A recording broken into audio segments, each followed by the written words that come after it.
Hello. Well, we just had a bit of a power glitch at this end. So if you were watching the live to start with and it ended, I do apologise. And we are again.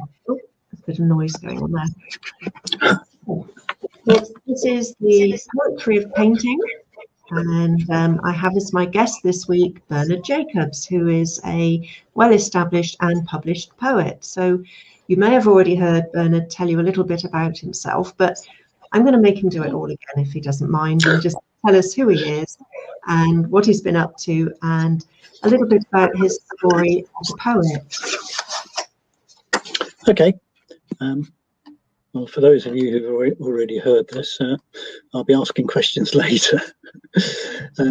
I've been writing poetry for many years, both single poems, and I've also self-published 3 books. I'm a member of Sutton Writers and a past chair, and I run the poetry group of Sutton Writers, where we're just about to produce our first anthology. Excellent. In terms of the books that I've had, I've got 3 here. The first one is called The Non-Such Poems, and that is a collection of poems about Nonsuch Park, the Nonsuch Tudor Palace and the Mansion House, and it's also intertwined with how Nonsuch, where I've lived close to all my life, has been intertwined with my life and family. And there's also a workshop, as each poem is a separate form, a different form, and so I've used that a number of times. The second book is this one, which is called 168 Miles Between Stanzas, and half of that's my poems and half of them are the poems of a friend of mine, Philip Smith. And we managed to put together this book, half and half, choose each other's poems, and we're still friends. So we're obviously doing quite well. And then thirdly, or finally, is this one, Enlightened Shade. Now, I'm going to go in the right way. Enlightened Shade is really in 2 halves. The first half is about a family. It's a sort of poetry saga of a soldier who returns from the Great War and takes one of the black houses and small holdings up on Little Woodcote, which a lot of you probably know locally, and it's been beautifully illustrated by a local artist, Julie Curry. And just for the benefit of people worldwide, Bernard, whereabouts is Little Woodcote? Little Woodcote is near Carshalton Beeches in Surrey. Mm-hmm. So it's sort of between Carshalton Beeches and the roads that go off to Croydon and to Banstead. And there are about 50 black houses up there, which are very distinctive. All right. Well, I've had the pleasure of reading some of your book yet, The Enlightened Shade, but I haven't finished it yet, but very much looking forward to doing so. And Julie's illustrations are absolutely brilliant as well. Love them. So check out Julie Curry on Facebook as well, people. Be in for a treat there. So Bernard, the painting that you chose for us to write about for this week is called Moored Up. And it's actually the one that's up behind me here on the wall, and I'll just put it up on the screen in just a moment. And unbeknown to you, Bernard, this is a painting that I created on site during a trip to the Norfolk Broads. And it was actually at a plein air painting event, so we all paint outside in front of the subject, called A Brush with the Broads. It was a whole week and with lots of other artists, and it was absolutely great fun. So that's where it was actually painted, and the precise location for this one was Hickling Broad. It was a lovely bright day, a little bit of a breeze to ruffle the water, just lovely time to just be painting out there. So I'm now going to put that one onto the screen so that people can see it. And I am fascinated to hear what your response was to the painting, Bernard, So would you mind reading us your poem now, please? No, not at all. I mean, as you said, I didn't know that this was one of the Broads. I mean, it just had that air about it, which is why I started the poem as I have. Right, moored up. Reflections dapple the placid Broad, tranquil and serene. A small blue boat nestles against the bank, sails furled, decks tarpaulin covered. The bare mast, wide with a taut strumming stay, bisects the length of the red roof barn behind, and lances into the trees beyond. Dark fenders guard and protect. The primary colours lead me to the vanishing point of the tree line. Another day I might pass through, depart reality, and let imagination fill the void between the unseen earth and the white cloud-streaked sky. But now I have business.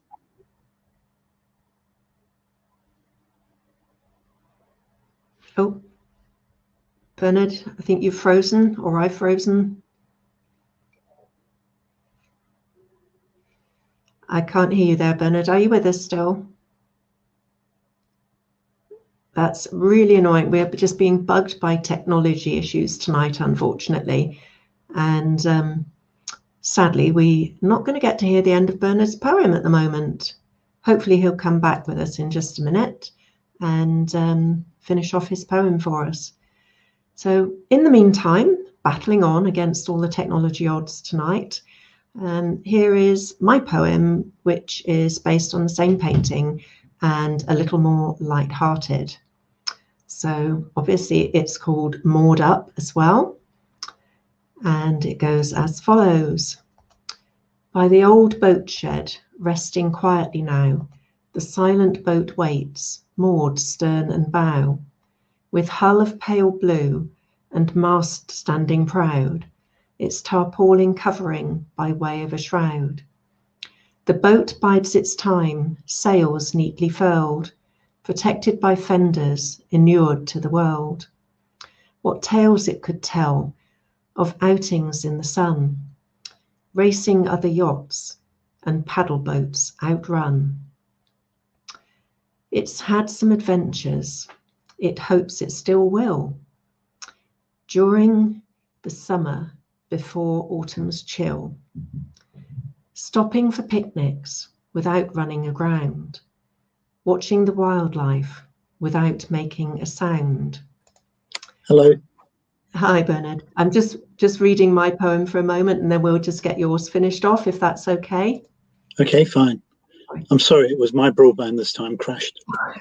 It's one of those nights, that's all it is. I think so, yeah. So I'll just finish off mine then quickly. In these quiet waters, sheltered and still, it longs to be moving, it yearns for a thrill. Its day will come, its people return, then off they will sail with Dad in the stern. So we are beset with technology issues tonight, Bernard. Would you like to do your poem again for us, please? Yes. And we'll keep our fingers crossed. Okay, moored up. Reflections dapple the placid Broad. Tranquil and serene, a small blue boat nestles against the bank, sails furled, decks tarpaulin covered.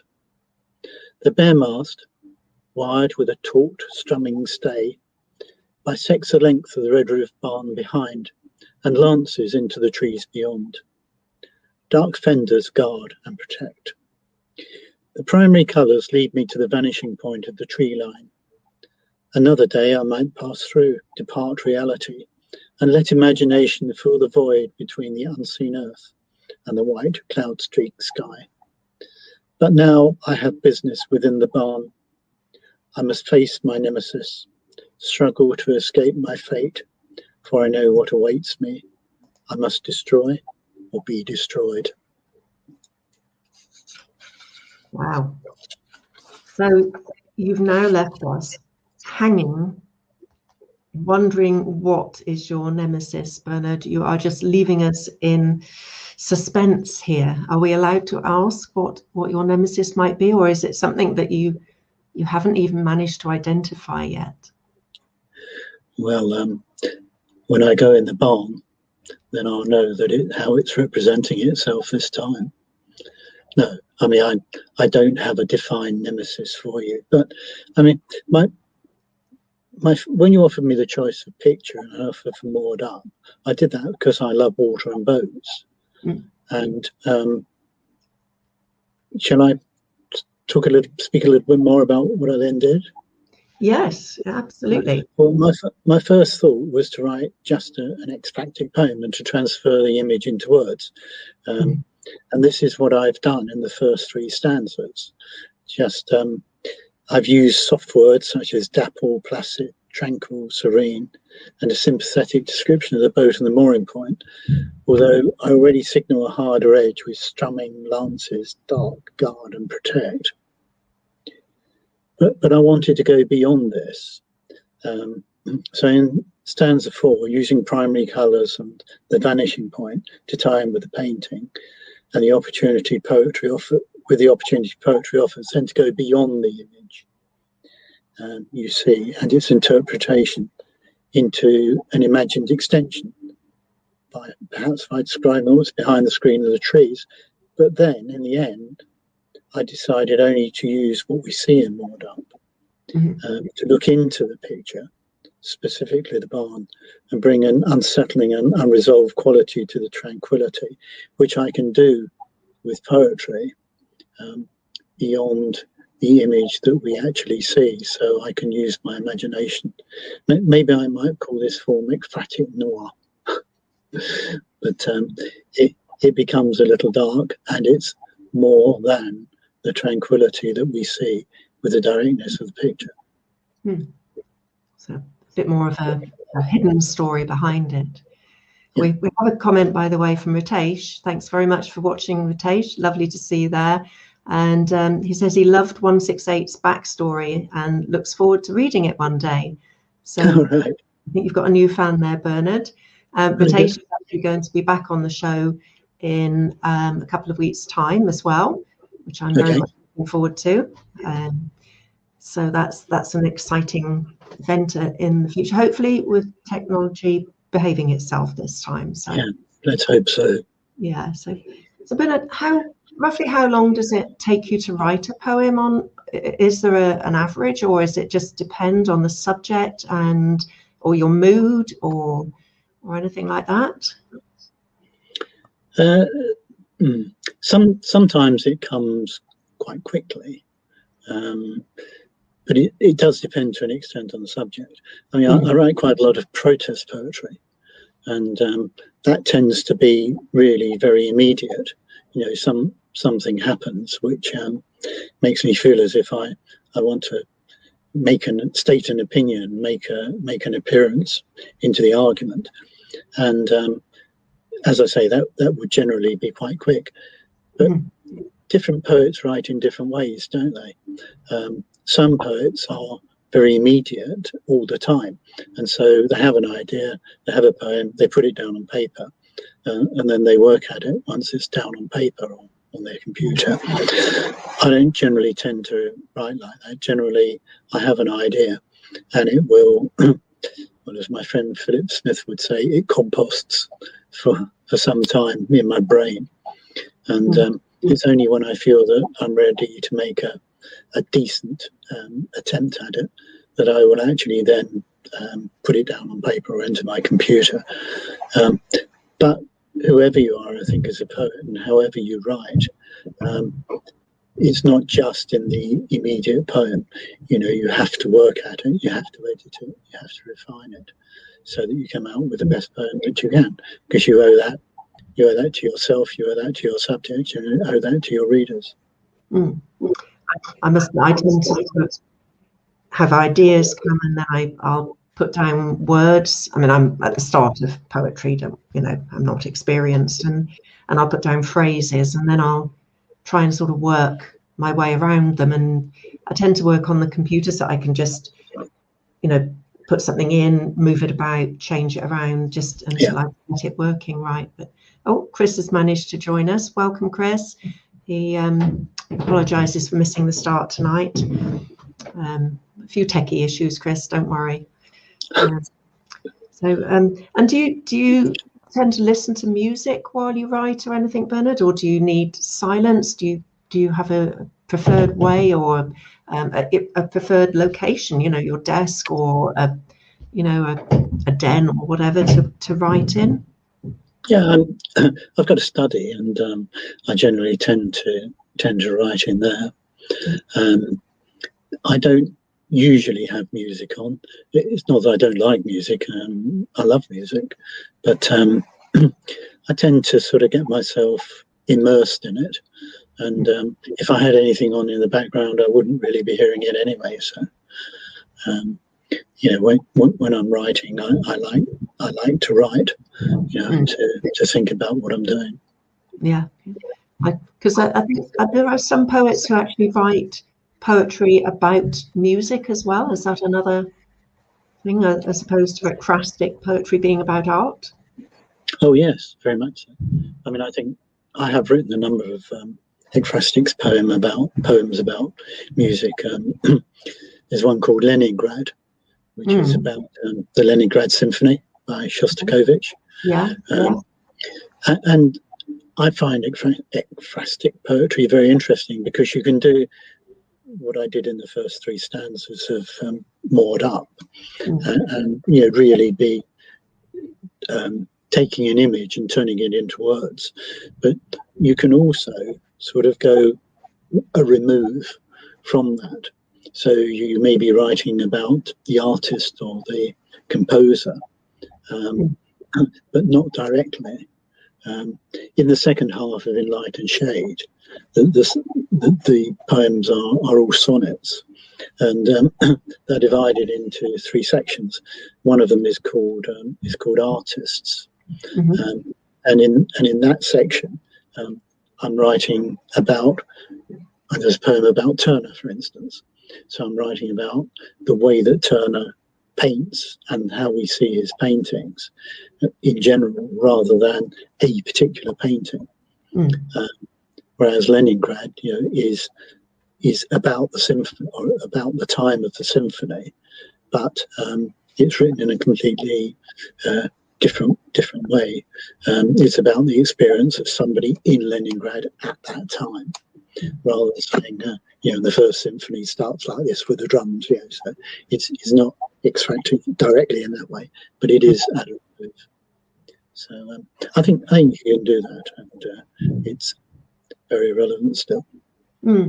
So for your poetry, I would imagine then for the soldier returning home from the war and Leningrad, there's probably quite a bit of research goes into that in advance as well, just to acquaint yourself fully and immerse yourself in that sort of scene, as it were. Yes, I do research. The trouble with research, I find, is that you're going along researching what you're going to write about, and then you hit something else that's interesting, and so you think, oh, perhaps I'll have a look at that. So you have to be really quite disciplined to pull yourself back from that and to try and continue your research in a straight line. Otherwise, you never reach the objective that you're trying to get to. No, very, very distracting. And I find, especially if you're researching something online, there are always so many other links and ideas that it is very difficult just to keep focused on one thing that you're looking at. But so that and do you make notes or just immerse yourself in it to become familiar with the subject? No, I do. Notes sort of influence your poems, or no? Sorry. Yes, I do make notes, and yes, the research will probably influence a poem, but the poem may take the research as a background. I mean, for instance, in the artist section in Light and Shade, there's a Picasso poem, And that Picasso poem is about Guernica. If your people who are watching tonight know that poem, know that picture, it doesn't. But the poem doesn't actually in any way refer to the imagery that there is in the Guernica painting. It refers to what is happening to Guernica on the day of the raid, Right. which is what is then interpreted, of course, by Picasso in the painting. So you've got this remove, which may be directly extracted, but maybe this is the city, and this is what is happening to the city, and this is the artist who has painted it. Just take that off, then people can see us a bit better as well. So it's all a bit frazzled with the technology tonight, hasn't it? But never mind. We get there in the end, and We did. I have mentioned to you before, Bernard, I'm thinking about doing my own book in due course when I've got enough poetry with my poems and my guests. So hopefully you'll allow me to include your poem in the book as well. So yes, you're very welcome. Will you have the pictures and the poems sort of opposite each other in the book? Yes. Yeah, I think that'd be good. Yeah. The more I think about it, the more excited I'm getting about that project. So it's still very much in its infancy, but working towards it, and all of the lovely poets that I've worked with so far are all very happy to have their poems in the book as well. And hopefully there'll be more of their poems, like Ritesh coming back in a couple of weeks with a new poem for us. So yeah, it's a really exciting thing. So yeah. I think it's a very good project and a very interesting project, and I mean, some writers are currently working with Shorten artists for their Chaos, which is going to be online again this year, unfortunately.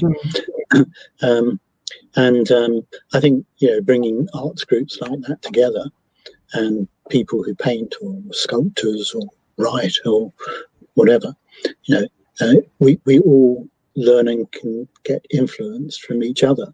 I mean, I found it very interesting working with Julie Curry on the illustrations for Enlightened Shade, because where the artist goes and where the writer goes, are quite different. And I think very often the way that their minds work, but also the way that the mind of an artist and an illustrator works are very different. The painter tends to be much more of a free spirit, the illustrator to work much more to a well-defined brief. And if you try to corral a painter, you've got a job on your hands. Well, there are some artists who cross over into illustration as well, but it is quite a different animal, as you say. But I like the cross-fertilization between the different arts, music and art, painting, painting and poetry, and so on. So Chris is saying it's an interesting conversation, and looking forward to seeing the book. So good. Not sure if that's yours or mine, but hopefully all of them. So that would be good. So I'm hoping that with your first bit as well, Bernard, I might be able to splice our first bit of talk together with this bit, hopefully, if it's there for me to pick up. And I'll be putting it out onto YouTube as normal later on, if you want to have a look at that, either later tonight or tomorrow. Hopefully this will be there on Facebook for people to catch up with as well. And we'll keep our fingers crossed that technology doesn't throw any more gremlins in the works at the moment. But let's hope not. Yeah. I'm really pleased that you could join me tonight, Bernard. Thank you. It's been a pleasure. Painting back on. Never mind. There we go. Thank you very much for sharing your amazing poem with us and chatting with me and holding the fort while I was trying to get back on, but techie problems. But I hope everyone will come back again very soon to join me for another session of poetry painting. And maybe, Bernard, you might even risk the technological gremlins again sometime to join me again. I'd be pleased to, yeah. Next week, I've got another new art poet joining me for more talk about poetry of painting. So I hope that people will all be able to join me again for that. It'll be same time, same place. I look forward to seeing you there. Quick reminder, if you do want to join my mailing list to see new paintings before they get out on social media, get invitations to events and so on, you can sign up to my VIP mailing list on my website, which is www.fionahooper.com. So thanks very much for joining us tonight. Stay safe and have a good week. So hopefully see you next time, and a really good evening from Bernard and from myself. Bye for now. Take care. Bye. Bye. Bye. Bye-bye.